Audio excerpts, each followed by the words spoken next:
2절 말씀입니다. 함께 말씀을 합독하도록 하시겠습니다.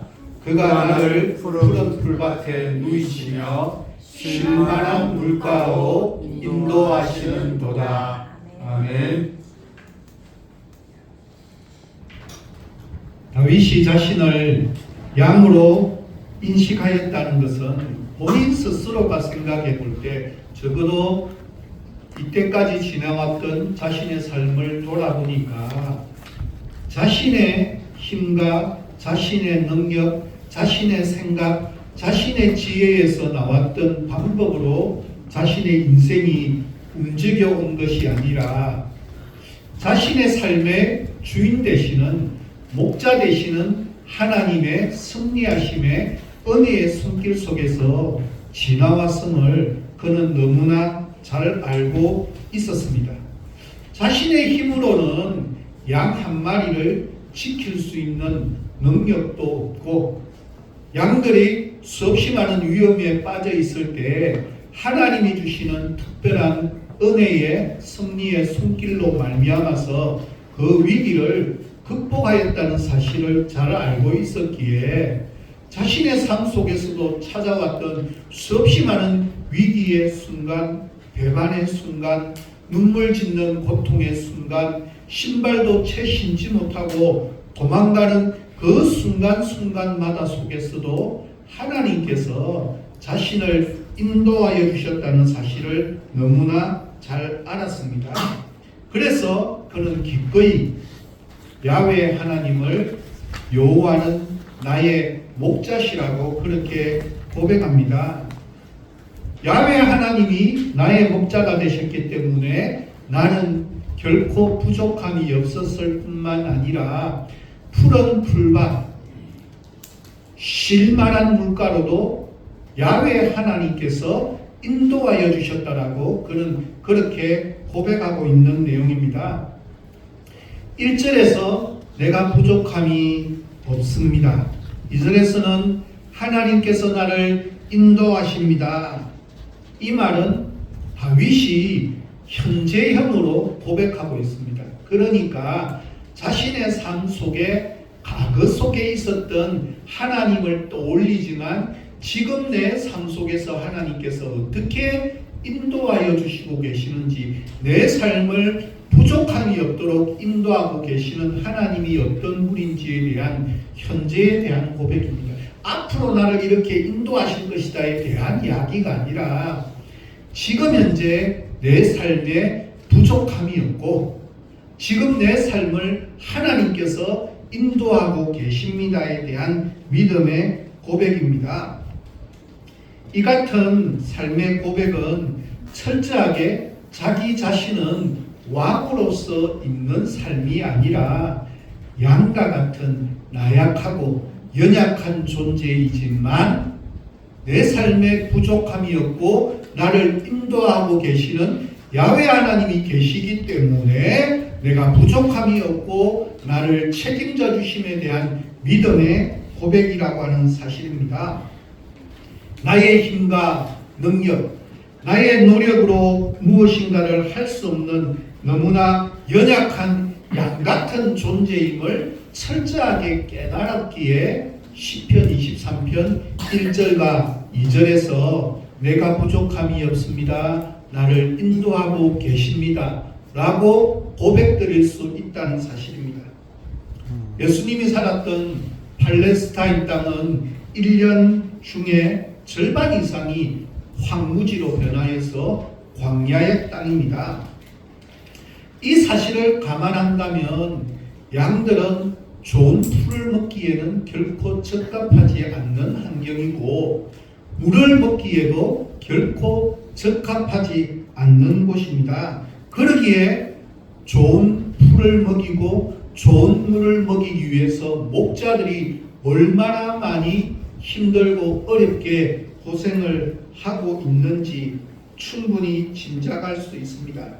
그리고 세찬 물결이 흐르는 시내로 인도하지 아니하고 양들이 안심하고 물을 마시고 쉴 수 있는 시내로 인도하고 있는 목자의 섬세한 배려를 느낄 수 있는 것이 바로 오늘 본문 2절 말씀의 하반절의 말씀입니다. 양을 기르는 목자의 이러한 행동은 양들에게는 최고의 만족과 기쁨을 가져다 줍니다. 더 이상 바랄 것이 없습니다. 그런데 양들은 광야에 산다고 했는데 그러면 어디에서 물을 마실 수 있을까요? 양들은 수분 섭취를 많이 하지 않아도 지낼 수 있기에 광야에서 사는 동물입니다. 양들은 광야에서 어떻게 필요한 물을 공급받을까요? 크게 두 가지가 있습니다. 제일 쉬운 것은 광야는 낮과 밤의 기온차가 너무너무 심하기 때문에 밤에 추워지고 난 이후에 다음날 내리는 이슬, 사사기에 보면 기도원도 기도할 때 양털을 적게 하기도 하고 옆에 있는 땅만 적게 하기도 하고 그렇게 이야기했듯이 가장 많은 물의 번호는 이슬로서 그들은 양의 기본적인 생명은 유지해 나가는 것입니다. 그래서 목자는 양들에게 바로 이 이슬을 먹이기 위해서 이른 아침부터 양들을 이끌고 나가서 이슬이 많은 곳에 가서 양들에게 이슬을 통해서 기본 갈증을 해결시켜 줍니다. 뿐만 아니라 이 이슬이 떨어지면서 곳곳에 수분이 들어가서 풀들이 조금씩 더 생명을 연장하게 되는 그 연약한 풀들을 양들은 더불어서 함께 먹게 됩니다. 또한 광야에서 물은 1년 중에 그래도 우기가 있는 기간에는 비가 우리나라처럼 많이 오지는 않지만 비를 간혹 내리기 시작합니다. 비가 오고 난 후에 구덩이에 보이는 물이 있고 겨울처럼 흘러내리는 시냇물이 있습니다. 그런데 양은 흐르는 물을 싫어합니다. 무서워하기도 합니다. 흐르는 물에 자칫 잘못해서 발이 삐걱거리기라도 한다면 어떻게 될까요?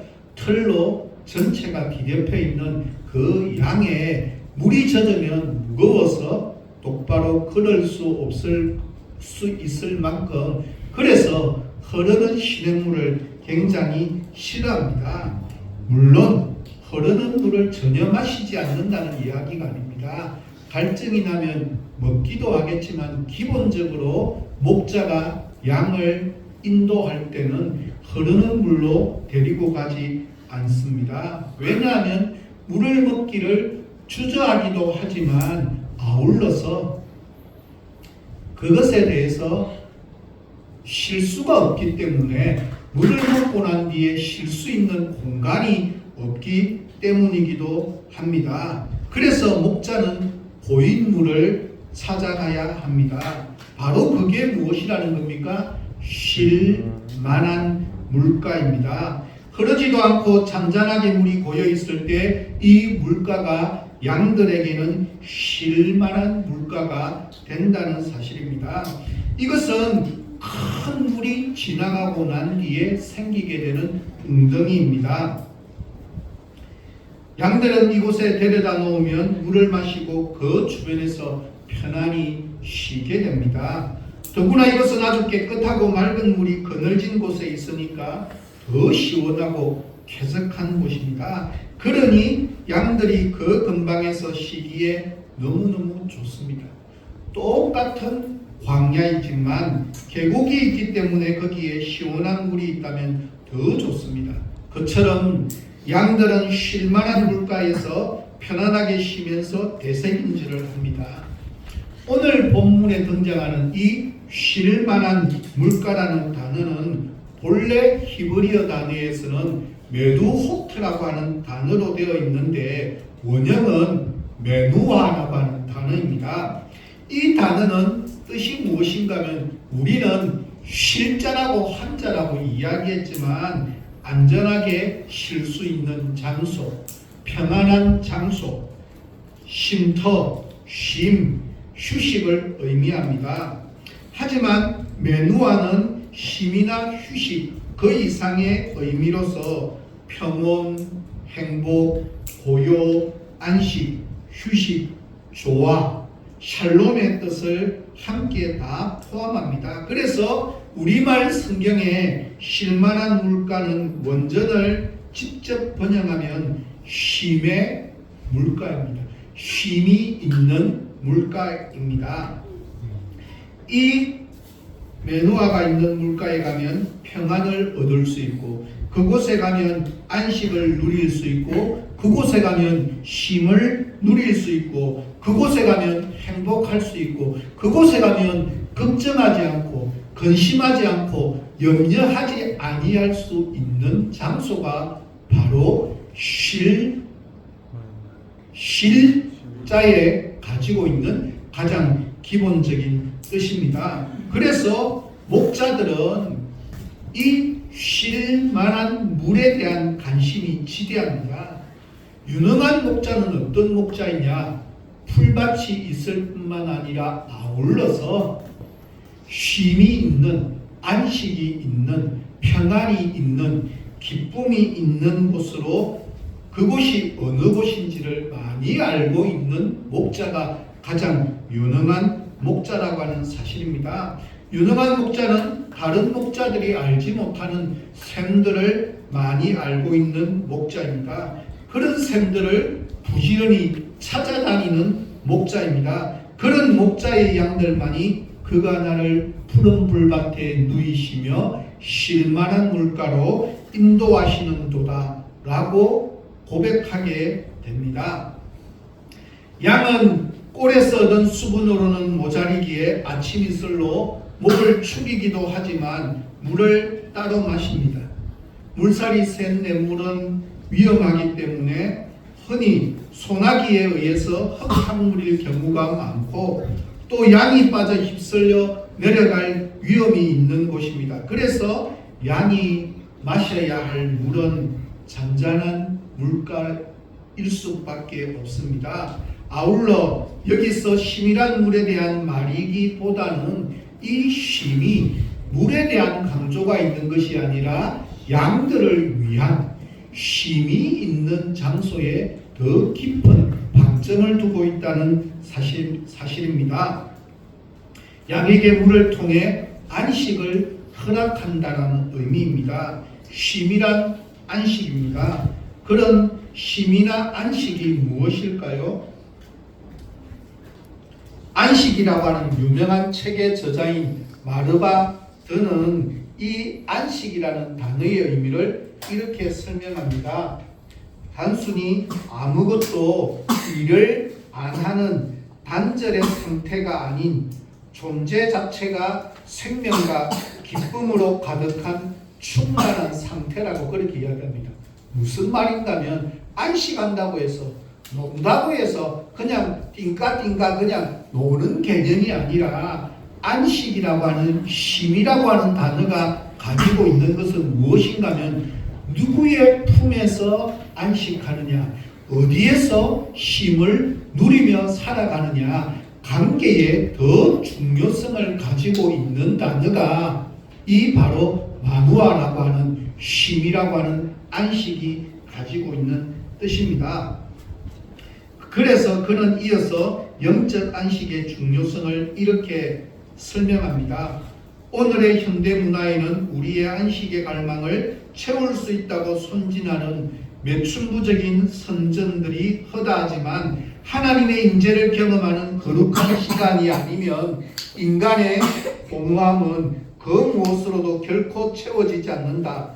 우리가 신부를 사랑하는 데 초점을 맞출 때 다른 것은 하나도 중요하지 않다. 우리가 예배와 묵상을 통해 안식일의 여왕과 사랑에 빠지고 우주의 왕이신 그분을 사랑하는 더 깊은 사랑 속에 들어갈 때 우리의 안식은 그만큼 견고하고 충만하다는 뜻입니다. 다윗이 고백 속에서 이야기하고 있는 것이 무엇인가 하면, 현재 지금 자신의 삶 속에서 하나님과 깊은 교제의 관계를 누리고 있는 그것에 대한 이야기를 쉴만한 물가라고 하는 것을 통해서 표현하고 있는 내용입니다. 우리의 믿음은 어떤 믿음이냐? 다윗이 경험하고 깨닫고 알고 있는 그것이 나에게도 동일하게 다가오는 믿음의 고백으로 나의 삶 속에서 매일같이 경험하게 되는 그것이 바른 믿음이라고 하는 단어입니다. 쉴만한 물가에서 참된 안식을 누릴 수 있는 원인은 그것을 야훼 하나님께서 인도하여 주셨기 때문에 그것이 쉴만한 물가가 되는 것이지, 쉴만한 곳이 그냥 환경적으로 그러한 곳이 있다 말다 그런 뜻이 아니라는 사실입니다. 우리는 자꾸 믿음을 가지고 설명할 때 쉴만한 물가라고 하는 사실을 두고 있는데, 다윗의 고백은 그것을 이야기하고 있는 것이 아니라 하나님과의 직접적인 안식의 깊은 관계 속에서 누리게 되는 쉴만한 물가에 대한 고백을 드러내고 있습니다. 주님은 우리를 어떻게 하신다고요? 쉴만한 물가로 인도하신다라고 그렇게 말씀합니다. 인도하신다는 뜻에 대해서 혹시 황성주 박사를 아십니까? 예. 그 뭐죠? 생식으로 유명한 황성주 박사, 이분이 시편 23편에 대한 책을 적었는데 디지털 시편 23편입니다. 그 속에서 이렇게 표현하고 있습니다. 주님은 우리를 몰아붙이시는 폭군이 아니십니다. 나는 주님은 우리를 인도하시고 사탄은 우리를 몰아붙인다라고 하는 표현을 매우 좋아합니다. 우리에게 적절한 휴식과 안식이 필요하다는 사실을 누구보다 잘 아시는 주님, 그분이 우리를 그곳으로 인도하십니다. 그분이 우리를 푸른 풀밭으로 쉴만한 물가로 인도하십니다. 그분이 우리를 인도하심은 충동적이 아니라 오랫동안 디자인하신 것입니다. 윤택하고 기름진 풀밭으로 마음껏 마실 수 있는 맑은 물가로 풍성한 꼴을 먹이는 것은 목장 관리의 핵심입니다. 그렇게 표현했습니다. 여기에서 우리가 꼭 기억해야 되는 것이 무엇인가 하면, 내가 당하는 모든 환경들은 하나님의 인도하심에 대한 결과임을 우리는 결코 잊지 말아야 합니다. 우리의 믿음은 내가 지금 당한 환경을 벗어나는 데 목적이 있는 것이 아니라 그 환경 속에서 하나님께서 나를 부족함이 없도록 하나님께서 지금 나를 인도하시는 방법이 무엇인지를 깨달을 수 있는 것이 바른 믿음이라고 하는 사실입니다. 오늘 암송했던 것 세 개 중에 중앙에 있는 것, 데살로니가전서 5장 16절부터 18절까지 말씀, 제가 인생의 모토로 삼고 있는 말씀 중에 한 개가 데살로니가전서 5장 16절부터 18절까지 말씀입니다. 우리 아들의 이름이 여기서 나왔습니다. 항상 기뻐하라. 그래서 기쁨, 조입니다. 영어로 조입니다. 항상 기뻐하라. 쉬지 말고 기도하라. 범사에 감사하라. 이것이 그리스도 예수 안에서 너희를 향하신 하나님의 뜻이니라. 하나님의 뜻은 무엇을 선택하는 것, 다시 말해서 이것이냐 저것이냐를 선택하는 것이 아니라 나에게 주어진 그 상황들에 대해서 내가 그 어떤 상황들을 만난다 할지라도 좌절하거나 낙심하거나 포기하지 아니하고 기쁨과 기도와 감사함으로 살아갈 수 있는 믿음의 자세를 가지는 그것이 그 자체가 하나님의 뜻이지, 내가 이걸 할까요? 저걸 할까요? 거기에 대한 고민은 중요하지 않습니다. 이것을 선택하든 이것을 선택하든 그 어떤 것을 선택하든지 간에 하나님께서는 우리의 의지를 존중해 주십니다. 그러나 적어도 그것이 하나님의 뜻으로 내가 선택되었다라고 믿는다면 그 환경에 대해서는 기쁨과 기도와 감사함으로 살아갈 수 있는 것이 믿음의 자세라고 그렇게 이야기하고 있습니다. 천지를 말씀으로 창조하신 하나님께서는 내가 원하는 방향보다도 나의 삶에 더 좋은 방향과 계획을 가지고 계십니다. 그러기에 그 어떤 환경이 나에게 닥친다 할지라도 그곳에서 발부둥치며 벗어나려고 하는 기도를 드리기 전에 그렇게 인도하신 하나님의 뜻이 무엇일지를 기쁨과 기도와 감사를 통해서 이겨낼 수 있는 믿음의 자세를 가지는 것이 우리를 현재의 내 삶을 인도하신 하나님에 대한 분명한 믿음의 결과입니다. 제가 한 사람을 소개하려고 합니다. 강동구 성내동 어딘가 이렇게 동을 이야기해도 잘 모르니까 우리가 굉장히 잘 아는 너무너무 유명한 교회가 이곳에 있습니다. 성내동에 강동구 성내동에 있는 명일동하고 성내동이 붙어 있거든요. 그러니까 명일동 끝에와 성내동 끝에 있는 두 개의 교회가 있는데 그 중에 한 개의 교회는 명일동에 있는 교회는 우리가 너무 잘 아는 교회 어딜까요? 우리 교단교회거든요. 명성교회입니다. 그 교회 옆에 근처에 있는 교회 제자들 교회에 다니는 황교진 집사님입니다. 이제는 장로님이 되신지 모르겠어요. 그래서 이분 유튜브를 찾아보면 엄청 많습니다. 유튜브에 황교진 집사를 치면 엄청 많습니다. 근데 그분 간증이 각 교회 집회에 가서 간증한 내용이 너무 길어가지고 제가 짧게 요약해서 설명해 주지만 짧지만 깁니다. 소개하도록 하겠습니다. 저는 간증을 별로 좋아하지 않는데 이분의 간증을 보면서 너무 많은 은혜를 받았습니다. 안녕하십니까. 본래 저의 꿈은 멋진 러브하우스를 짓는 건축가였습니다. 대학에서 건축을 공부하면서 가지고 있던 제일 큰 소망은 밤과 낮이 바뀐 채 고생하시는 어머니의 생활을 정상적으로 돌려드리는 것이었습니다. 어머니는 동대문 시장에서 20년 넘게 숙녀복 도매상을 해오셨습니다.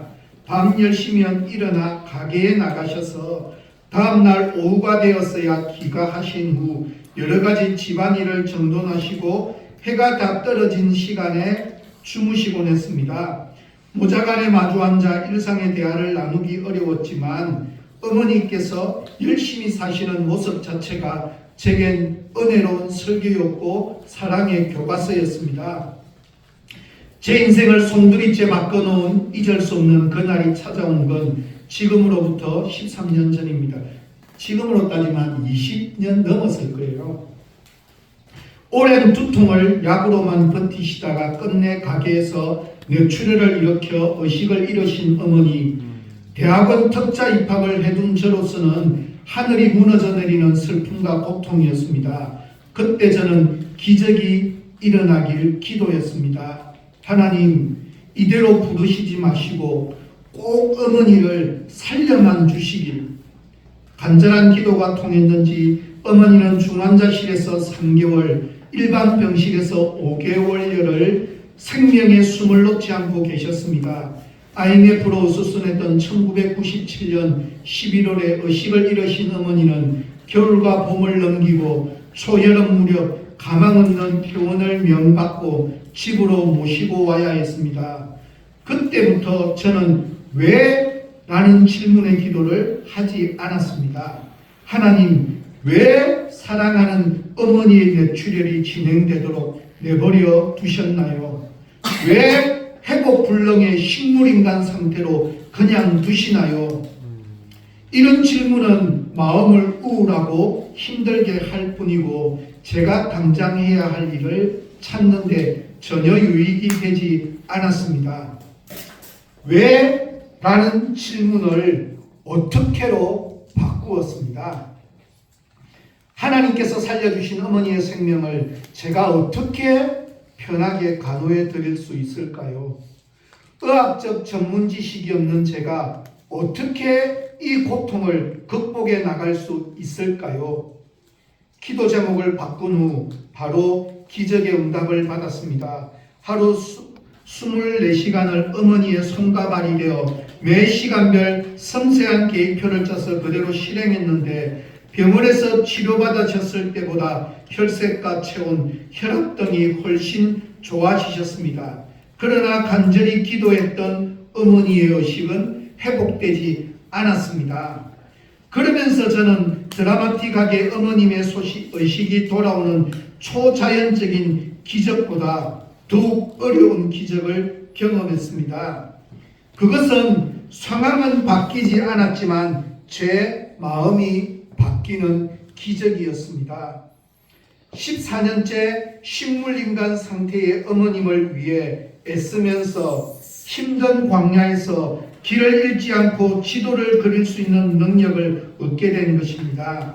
이를테면 힘든 것들이 덜 힘들게 보이는 것, 용서되지 않는 아버지와 나 자신이 용서되는 것, 남들보다 뒤떨어질 것 같고 사회 부적응자가 될 것 같은 초조함과 불안함이 평안함으로 바뀌는 것, 마음의 여유를 도무지 찾기 어려운 급박한 상황에서 안정감을 찾는 것 등 이 모든 것이 제게 주신 하나님의 선물입니다.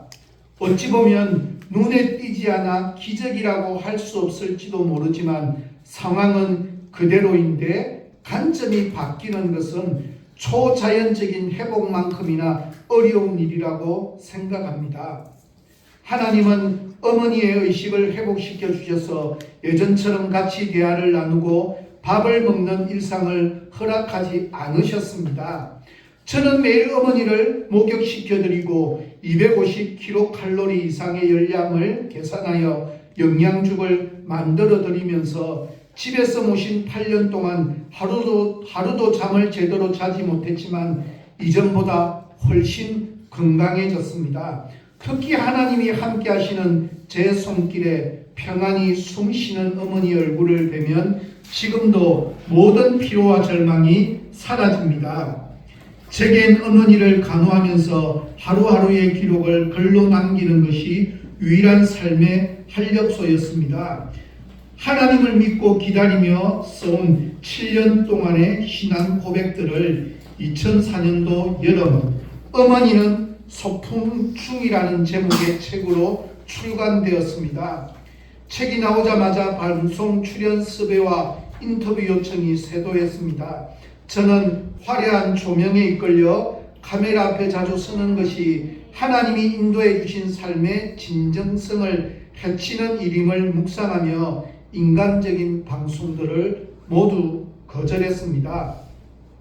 매체 파워가 큰 방송들을 포기한 후 저자 인쇄 수입으로는 어머니 치료비에 턱없이 모자라는 일이 벌어졌습니다. 그때 하나님은 다른 길을 예비해 두셨습니다.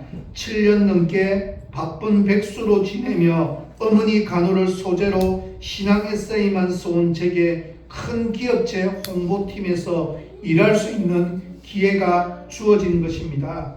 그리고 올해에는 제가 어머니를 간호하던 중에 많은 힘을 실어준 책들을 출간한 한 회사로 옮겨 편집자로 일할 수 있는 기쁨을 얻게 되었습니다. 하나님께서 베풀어 주신 기적은 거기에만 머무르지 않았습니다. 저는 결혼은 절대 못할 줄 알았습니다. 결혼을 하기에는 현실적인 걸림돌이 너무 컸기에 평생 싱글로 살 각오를 하고 있었습니다. 그래서 기도 한번 해본 적이 없습니다. 그런데 그 걸림돌이 불가능하리라 여긴 제 결혼의 디딤돌이 되어 주었습니다. 어머니 간호를 돕고 싶다고 다가온 지금의 제 아내는 제가 어머니를 간호하는 모습을 보고 하나님이 우리 영혼을 다루시는 사랑을 느꼈다라고 말합니다. 결국 어머니는 의식 없는 식물인간의 모습이지만 하나뿐인 아들을 작가로 만들어 주셨고 원하는 직장에 취직하게끔 훈련시켜 주셨으며 본질적인 가치를 아는 귀한 아내를 만나게 해주셨습니다. 그리고 아내의 큰 눈을 닮은 건강한 아들도 허락해 주셨습니다. 저는 보이는 건물을 아름답게 짓고자 하는 건축가의 꿈에서 보이지 않는 사람의 마음을 지어드리는 영혼의 건축가로 인생의 궤도를 수정했습니다. 이 모든 일들은 의식 없이 누워 계시지만 아들을 위해 영으로 기도하고 계신 어머니의 사랑 때문입니다. 제 삶을 뒤돌아보니 사람들이 불시착했다고 판단한 삭막한 광야에서 하나님이 정하신 새로운 목표로 한치의 오차도 없이 달려왔음을 알게 되었습니다. 그 길에는 사랑하는 교회 공동체가 있었기에 결코 적막하지 않았습니다. 게다가 오래전부터 가졌던 어머니의 밤과 낮을 정상적으로 돌려드리고자 했던 소원은 200% 이상 이루어졌다는 생각이 듭니다. 왜냐하면 어머니는 늘 밤처럼 편안하게 주무시며 마치 잠시 소풍 중이신 것 같은 얼굴로 하루하루 쉬고 계시기 때문입니다. 오늘도 심신이 고단해도 하나님이 주신 일상의 기적, 마음의 기적을 떠올리려고 합니다. 그리고 힘주어 말해봅니다. 우리 모자는 아주 어려운 기적의 주인공입니다. 한교진 집사님은 어머니의 간편기를 담은 자신의 책이 세간에 알려지고 난 이후에 세도하는 방송 요청을 받았고 거기에 더 많이 출연하면 더 많은 인지도 상승과 더 많은 부를 축적할 수 있는 그것을 거절했습니다. 왜냐하면 그것이 원래 자신이 가지고 있었던 본래의 계획이 아니었기 때문입니다. 언론사는 자신의 이야기를 인간 승리로 다루려고 하는 반면에 정작 본인은 그것이 자신의 의지나 자신의 능력으로 이루어진 일이 아님을 그는 그의 감정 속에서 고백합니다.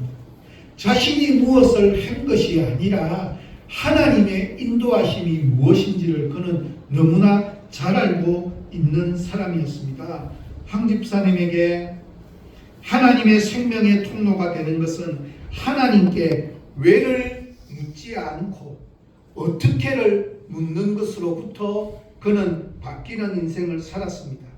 만약에 왜 멀쩡한 내 어머니를 식물인간으로 만들어 내 앞길을 가로막았느냐고 하나님께 질문 공세만 계속했더라면 그분은 어머니를 위해 생명의 통로가 되지 못했을 것이 분명합니다. 그분은 식물인간이 된 그 어머니의 생명을 어떻게 편안하게 간호해 드릴 수 있는지, 의학적 지식이 없는 그가 어떻게 식물인간이 된 어머니와 함께 고통을 극복할 수 있을지를 위해서 기도했고 하나님께서 지혜를 주시고 하나님께서 인도해 주시는 특별한 방법이 있었다는 사실입니다. 영원하신 참되신 하나님의 생명을 얻는다는 것은 전인적인 경험이요 인간이 체험할 수 있는 경험 중에 가장 강렬한 경험이기에 하나님의 생명은 인간의 관점을 새롭게 합니다. 어떤 절망적인 상황이나 환경이 주어진다 할지라도 그것을 하나님이 주시는 인도하시는 생명의 관점으로 인식하고 내 관점이 바뀌게 되면 우리의 인생은 기도하는 것마저도 달라질 수 있다는 사실입니다. 생명의 관점을 지니고 생명의 통로로 산 결과는 자신이 꿈꾸었던 원래 가졌던 인생보다도 더 크고 아름다운 인생의 길로 인도하시는 하나님의 특별한 은혜가 있었습니다. 하나님의 인도하시면 내가 원하는 방향으로 되지 않는 일이 얼마나 많은지 모릅니다. 나의 삶에서 나에게 오는 삶의 모습이 하나님의 인도하심임을 믿는다면 어떻게 인도하셔서 이기게 하실 하나님의 놀라운 은혜의 손길, 도움의 손길이 어떻게 올지에 대해서 기대하는 것이 우리 바른 그리스도인의 믿음입니다. 마태복음을 제일 마지막 절 28장 20절 그것도 끝에 보면 하반절에 우리가 잘 아는 말씀이 있습니다. 볼지어다 내가 세상 끝날까지 너희와 항상 함께 있으리라 하시니라.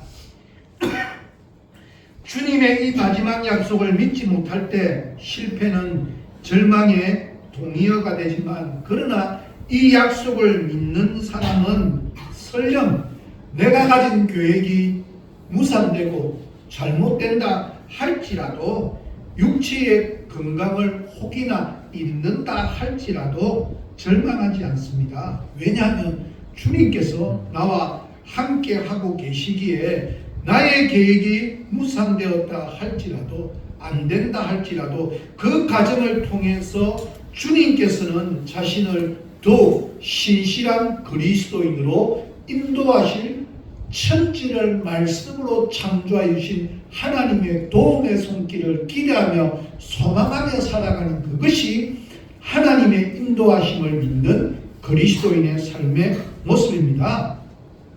그러기에 우리에게 주어지는 실패와 질병은 언제나 은혜일 수 있다는 사실입니다. 이 사실을 깨달았을 때만 어떤 경우에라도 나는 바른 그리스도인의 삶을 한 걸음 한 걸음 내디딜 수가 있습니다. 그러나 불안하게도 너무나 많은 그리스도인들이 원치 않는 어려움을 당할 때 단지 그 어려움에서 벗어나는 것 그 자체를 목표로 정하고 기도하기 시작한다면 그 사람에게는 하나님의 인도하시는 은혜가 무엇인지를 경험하지 못하게 된다는 사실입니다. 그것을 저는 두 권의 책을 통해서 카톡으로 계속해서 보낸 내용이 기도를 통해서 가르쳐주는 내용이 그런 내용이라는 겁니다. 하나님의 인도하심이 우리의 삶 속에 반드시 있습니다. 그러나 뭐라는 겁니까? 내가 원하는 방향대로 이루어지지 않는 일들을 만날 때마다 왜라는 질문을 던지지 마시고 어떻게라고 하는 질문을 던지면서 하나님의 인도하심이 나에게 어떻게 다가올지를 기대하고 소망하기를 원합니다. 그럴 때마다 우리의 바람은 언제나 우리의 문제가 해결되는 것이지만 그 문제를 우리에게 주신 주님께서는 그것을 통해서 우리 각자 자신 한 사람 한 사람이 하나님의 인도하시는, 내게 부족함이 없도록 나를 인도하시는 그 하나님의 놀라운 은혜의 손길, 도움의 손길이 무엇인지를 경험하며 살아가기를 소망하고 계시는 하나님의 인도하심을 볼 수 있다는 사실입니다. 이제 우리의 삶의 자리로 돌아갑니다. 우리의 삶의 자리에서 궁극적으로 우리는 하나님의 인도하심이 무엇인지를 왜라고 하는 의문이 아니라 어떻게라고 하는 하나님의 인도하심을 기대하고 소망하며 살아가는 가운데 야훼 하나님께서 우리의 목자가 되셔서 우리를 부족함이 없도록 우리를 인도하시는 은혜가 무엇인지를 마음껏 경험하며 살아가는 귀하고 복된 한 주간이 되어지시기를 예수 그리스도의 이름으로 간절히 부탁드립니다. 기도하도록 하겠습니다. 좋으신 하나님,